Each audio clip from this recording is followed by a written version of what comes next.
Es posible que en el imponente Amazonas, dentro de su enmarañada selva, se encuentre aún esperando ser descubierta totalmente una de las más antiguas civilizaciones jamás encontrada, poseedora de conocimientos inimaginables, legado por seres de otros mundos, de cuya estructura o solo parte de ella, de ser cierta, apenas tenemos atisbos, como lo hemos mostrado en la primera parte y lo seguiremos haciendo hoy, custodiada, según dicen, por una tribu desconocida, creada por estos seres, los Uga Mongulala, quienes no permiten que cualquiera acceda a ella, sumado a que la zona es considerada de seguridad nacional por el gobierno brasileño. Todo hace mucho más difícil de conseguir. Karl Brugger creyó la historia, aunque nunca pisó dicha ciudad, y en base a ella escribió su libro, todo basado en relatos de un supuesto indio pagando un alto precio por ello, pero que hoy son puestos en duda. La crónica de Acacor, segunda parte, el fin de un mito. Esto es Contacto con la Ciencia, programa de divulgación. Todos los hechos científicos y enigmáticos que usted siempre quiso saber.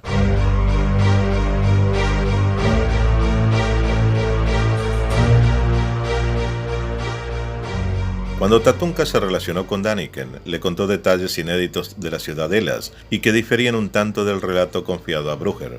Uno de esos ejemplos se presentó con Acaín. El indígena señaló que en esa fortaleza se adoraba un objeto misterioso que hace mucho tiempo atrás había sido entregado a los sacerdotes por los dioses venidos del cielo en una nave brillante. Un objeto milenario que, según las tradiciones, comenzaría a cantar en el momento que esos dioses retornaran a la tierra.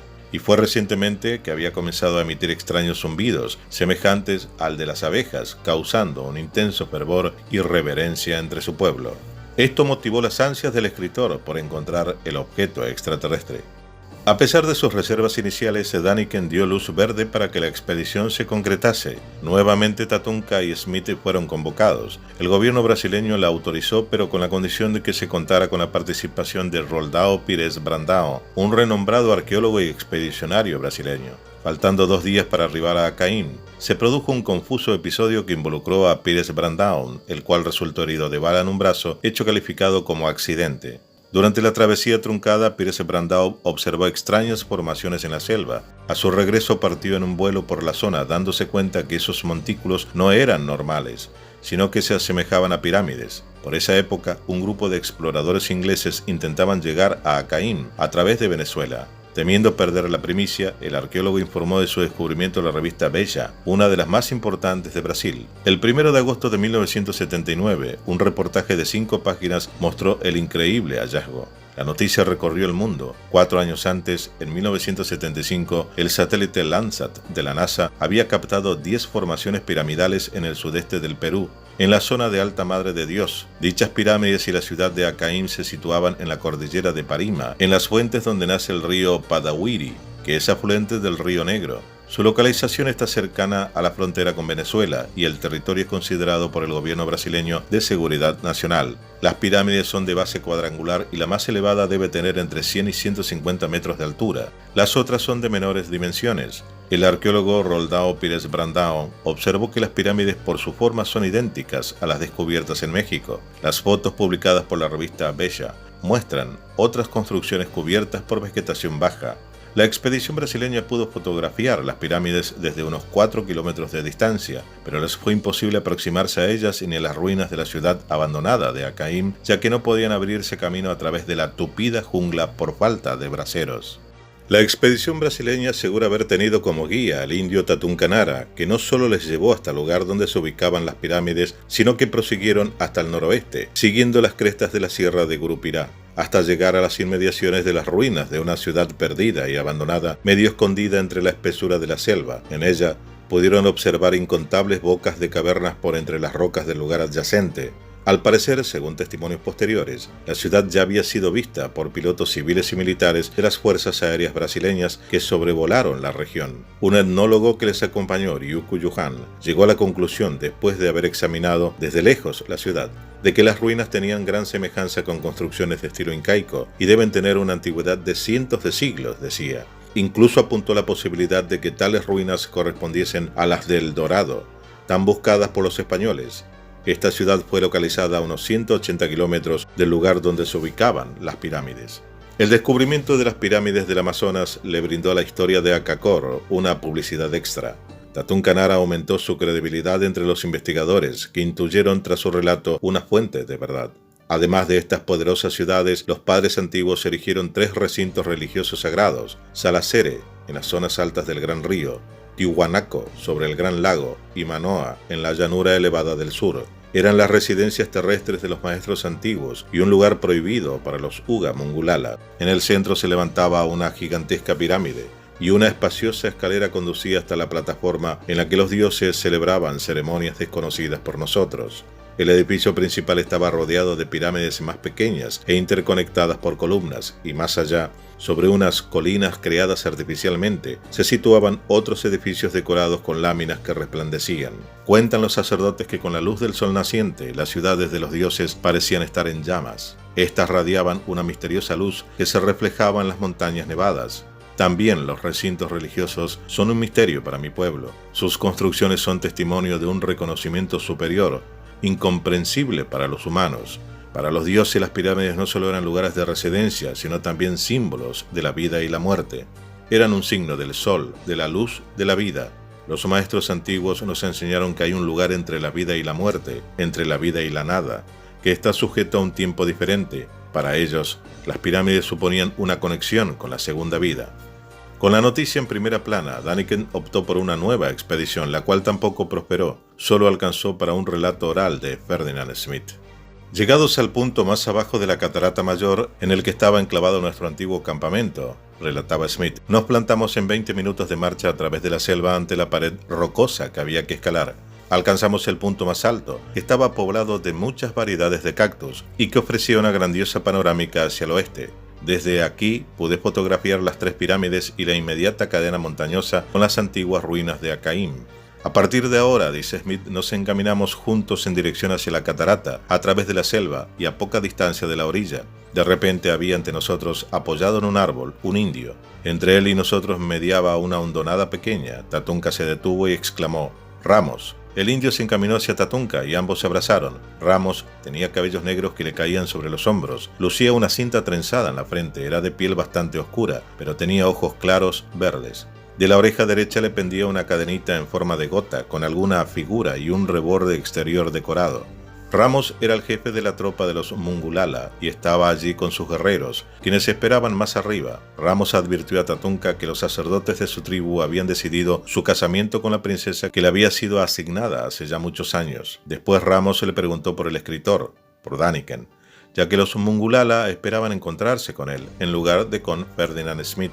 Como Tatunka debía volver para casarse con la princesa, Smith tuvo que elegir entre proseguir él solo con Ramos y sus guerreros o echarse para atrás y regresar. El suizo sabía que apenas quedaban unos kilómetros para alcanzar Akaim, la ciudad donde se ocultaban las reliquias tecnológicas de los dioses. Smith estaba en un dilema. Ramos y sus guerreros no le daban garantías por su vida, tanto en su viaje a Akaim como en el retorno a Manaos. Pese a ello, con cierta osadía se empeñó en ir a Akaim. Pensó que después de tan largo y penoso camino por una jungla donde llovía copiosamente la mayor parte del tiempo, estando a un par de pasos del objetivo tanto tiempo esperado, no podía desaprovechar aquella oportunidad de que tal vez fuese la última. Pero Tatunka le dijo que tenía miedo de volver solo a la civilización.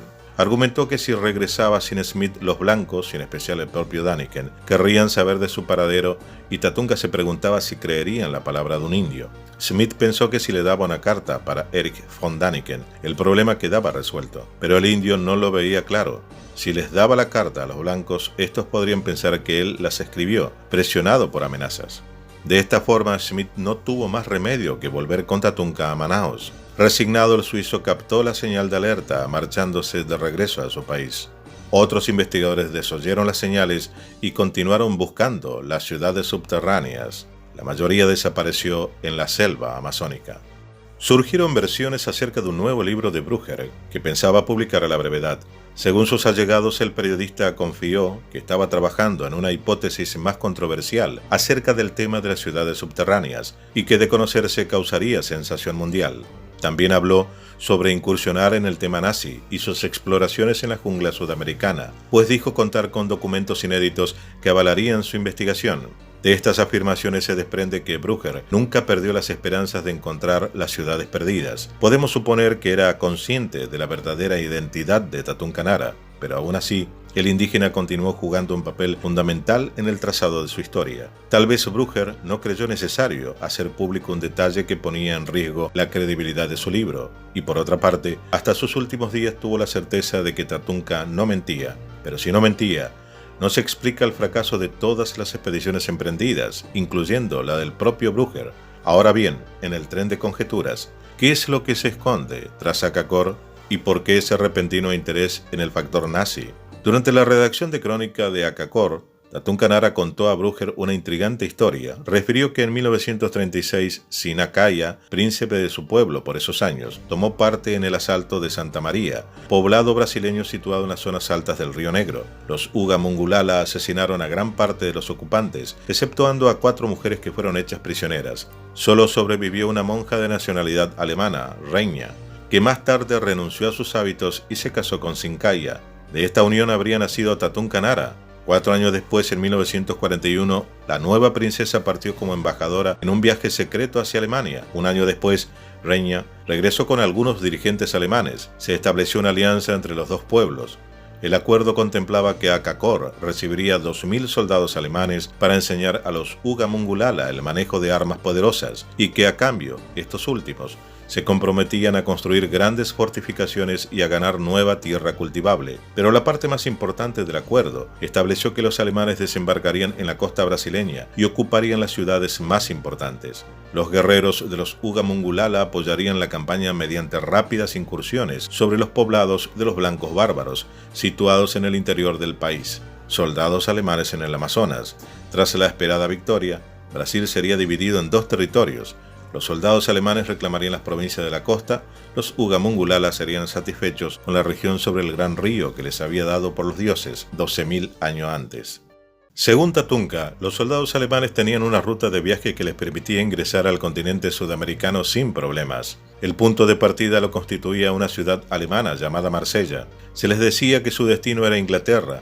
Una vez a bordo de la nave, que podía moverse bajo el agua como un pez, les era revelado su auténtico destino. Después de viajar durante 3 semanas por el Océano Oriental, llegaban a la desembocadura del Gran Río. Aquí les recogía un barco más pequeño que los transportaba hasta las zonas altas del Río Negro. En la última parte de su viaje eran acompañados por exploradores de Uga Mungulala. El trayecto hasta la Gran Catarata, situada en la frontera entre Brasil y Perú, lo realizaban en canoas, y desde aquí solamente eran necesarios 20 horas de camino hasta llegar a Akakor. En conjunto, el viaje de los soldados alemanes duraba unas 5 lunas, afirma Tatunka. Para 1945, 2.000 soldados alemanes se encontraban viviendo en Akakor. La finalización de la Segunda Guerra Mundial interrumpió el plan original. Ante la imposibilidad de volver a Alemania, los soldados optaron por establecerse con los Uga Mungulala. En este punto de su libro, Brugger prestó mucha atención y decidió buscar registros históricos que dieran asidero a la versión brindada por Tatunka. Y escribió: las operaciones en América del Sur de las asociaciones secretas alemanas no fueron menos numerosas y bien fundadas. Ya en 1938, un submarino alemán reconoció la zona inferior del Amazonas. Su tripulación hizo una investigación geográfica y estableció contactos con la colonia alemana en Manaus. Realizó asimismo el primer film histórico sobre la Amazonia, que todavía se conserva en los archivos de Berlín Oriental. El material fotográfico hecho público demuestra que el interés de los investigadores fue mucho más allá de la mera recogida de datos personales. Otra operación que se halla documentada en los archivos de la Fuerza Aérea Brasileña fue el viaje del barco de la SS Carolina en junio de 1943, desde Maceió hasta Belém. Solo puede imaginarse cuáles eran las órdenes del audaz carguero alemán. La Fuerza Aérea Brasileña pensó que transportaba un cargamento de armas para agentes secretos alemanes y atacó el barco sin éxito. Mas esta explicación, vista retrospectivamente, parece poco probable. Nunca hubo colonia alemana alguna en el área de Maceió, ni tampoco instalaciones de las fuerzas brasileñas. Hay numerosas referencias sobre operaciones secretas del Tercer Reich en Brasil. Testigos oculares afirman haber observado el desembarco de submarinos alemanes en la costa del Río de Janeiro. Un periodista de la revista brasileña Realidade incluso descubrió en el Mato Grosso una colonia alemana, compuesta al parecer exclusivamente de antiguos miembros de las SS. Según la crónica de Akakor, 2.000 soldados alemanes llegaron a la capital de los Ugamungulala entre 1940 y 1945. El punto de partida de esta operación secreta lo constituyó Marsella. Entre sus miembros se encontraban A. Young de Rafah, H. Haag de Mannheim, A. Schwager de Stuttgart y K. Lieberman de Roch. Mujeres y niños acompañaron al último grupo. El contacto había sido facilitado por una hermana misionera alemana de la estación de Santa Bárbara. Una investigación de los datos contenidos en la crónica de Akakor suministró la evidencia de que los 4 soldados mencionados fueron dados por muertos en 1945. Según información recibida de la diócesis amazónica, la estación misionera de Santa Bárbara fue atacada y destruida por tribus salvajes indias en el año 1936. Entre los numerosos muertos se encontraban varias monjas alemanas. Teniendo en cuenta los preparativos técnicos que el desembarco de 2.000 soldados alemanes habría requerido, los datos son insuficientes. Pero las operaciones de los comandos secretos alemanes durante la Segunda Guerra Mundial podrían ser comprobadas en los casos en los que hubieran sido organizadas por la Abwehr. Los documentos sobre las actividades de la división extranjera del Partido Nacional Socialista o de asociaciones secretas del tipo de la Ahnenerbe o bien nunca fueron registrados o bien fueron quemados. Técnicamente, el desembarco de 2.000 soldados alemanes podría haber sido posible. La predilección de Hitler por las ciencias ocultas debió haberle urgido a establecer contactos con un pueblo escogido. El biógrafo de Hitler, Rauschning, caracteriza al Führer del gran imperio alemán de la siguiente manera: los planes y las acciones políticas de Hitler únicamente pueden comprenderse si uno conoce sus más profundos pensamientos y ha experimentado su convicción de la relación mágica entre el hombre y el universo, decía. Coincidimos con Brugger que tanto la Abwehr como la Ahnenerbe contaban con los medios necesarios para implicarse en una operación de esta envergadura. La Abwehr fue el servicio de inteligencia alemán que comenzó a funcionar en 1866. Durante la Segunda Guerra Mundial fue dirigido por el contraalmirante Wilhelm Canaris. Además de estar encargado de la inteligencia, la Abwehr desarrolló tareas de espionaje, contrainteligencia, seguridad, actividades de sabotaje y subversión. En Sudamérica se concentraron en tareas de inteligencia naval y marítima. Muchos países del continente que simpatizaban con los alemanes prestaron una valiosa colaboración a la causa nazi.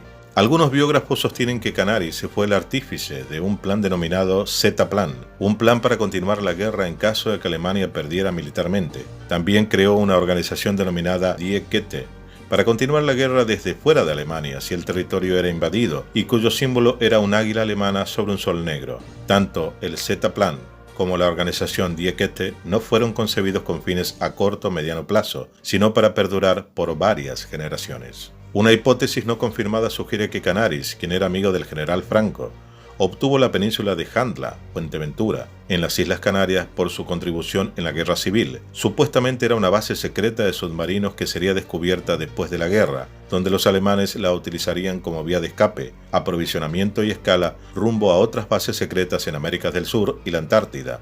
Esta residencia, llamada Villa Winter, sería del general Gustav, del servicio de inteligencia alemán, al que los nativos de la isla llamarían Don Gustavo. Esta base estaría construida bajo alto secreto sobre cuevas y cavernas naturales, que comunicarían a su vez con la residencia camuflada que serviría de búnker y punto de observación de la costa. Resulta sugestiva la mención de bases sudamericanas. ¿Pudo haberse establecido alguna en territorio brasileño? No, si pensamos que este país le declaró la guerra al eje en 1942, factor que complica cualquier acción de esa índole. Pero las posibilidades están abiertas y no se pueden descartar. Como segunda opción tenemos a la Ahnenerbe, la Sociedad de Estudios para la Antigua Historia del Espíritu, Deutsche Ahnenerbe, mejor conocida como la Herencia de los Ancestros, fue creada el 1 de julio de 1935. En sus comienzos funcionó como un instituto de investigaciones avanzadas de las SS para luego independizarse. Sus mentores fueron Heinrich Himmler, Hermann Wirth y Walter Darré. Pero esta es otra historia de la que seguramente nos ocuparemos de hablar en próximos videos.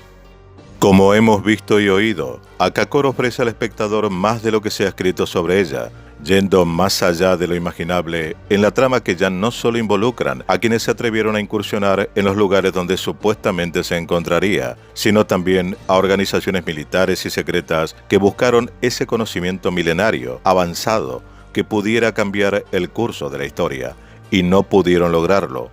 ¿O sí?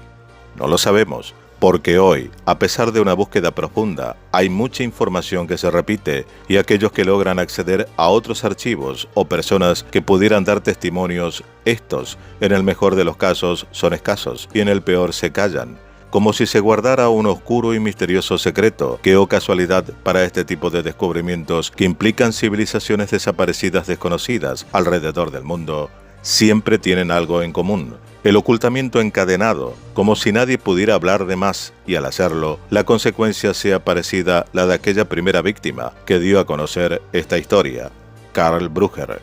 La reiterada divulgación de estos temas, creeríamos, sería el primer paso para que casos similares nunca más se repitan, y tal vez de tanta insistencia, la posibilidad de saber realmente qué ha pasado o descubrir al mundo quiénes fueron nuestros antepasados, de dónde vinieron y qué nos legaron, por fin puedan cumplirse. Esto fue Contacto con la Ciencia, programa de divulgación, todos los hechos científicos y enigmáticos que usted siempre quiso saber. Dale like, suscríbete y comparte.